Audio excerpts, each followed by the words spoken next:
short. So this is two muscles, one here. I'm going to make it a little bit more specific now. And one here. But these two muscles in here, the tendon develops fairly high here. Will go down, the tendon will go down to, so let me define a little bit better the portion of the radius that we see here and the portion of the ulna that we see in here, right? So this tendon will go down past the radius onto the carpus. So we have to remember when we did the hand, this is the carpus and that's the metacarpus. So these tendons will go down here and here, longus and brevis, right? So once I identify the volume of the carpus as this like a nice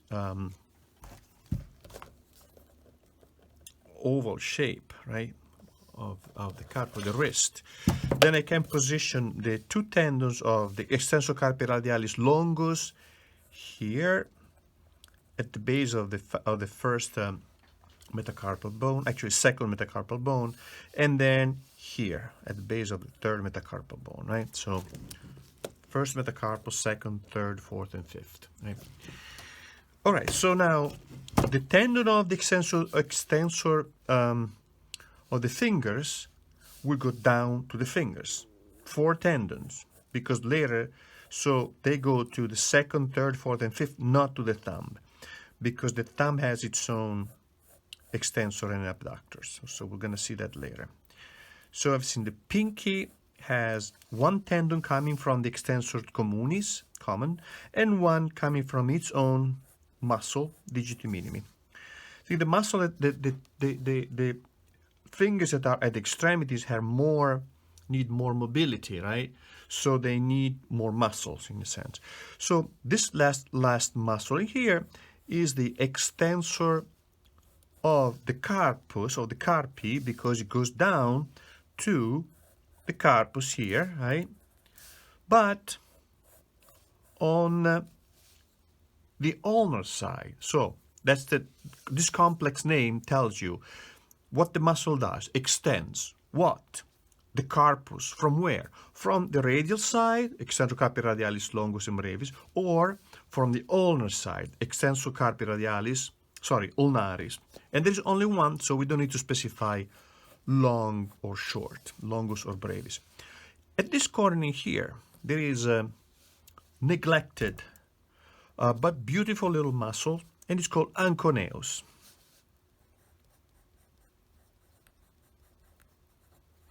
A little form that goes from behind the condyle here, down to the radius. And this muscle extends and stabilizes the forearm. So here, most likely, I would see the ulna here and here, right? So typically, with the arm seen on the side like this, here I would see the muscle from the other side, the flexor. So remember, these are the extensors, right? I'm going to see the flexor. So because the flexor are big volumes, no? So they will go past the margin of the ulna, visible in here, no, on this side in here, but then it will disappear behind the ulna because it goes to the palmar side. So I see this one here is going to be the volume of the flexor of the fingers that eventually will go behind the ulna to the palmar view, right? So now let's see quickly how the muscles can be simplified as just simple lines, right? And that's going to make it easier to understand this jumble of muscle, because there's more muscle underneath here. I just spare them to you, okay? But this being said, you can read all about these muscles, have more examples about how to build the forearm and back of the arm, etc., by reading on the book on page 169, and then the sequence of the layering of the muscles.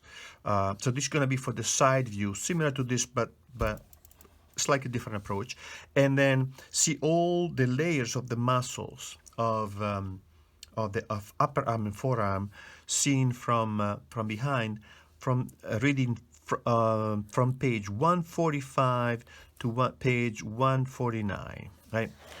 So now this is the humerus, right? And as seen on the side like this, right? On the side like this.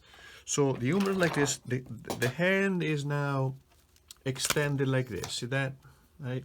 So I see the bump of the condyle, the bump of the olecranon here, right? And the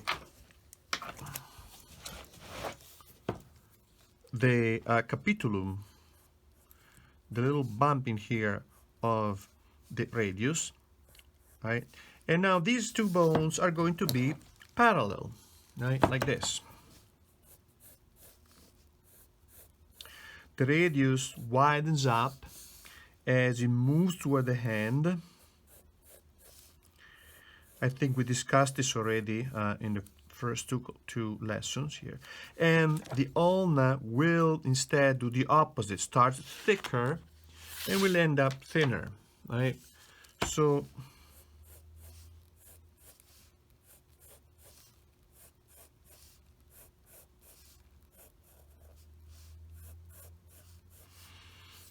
the hand is going to be mostly in contact with the radius, if not completely.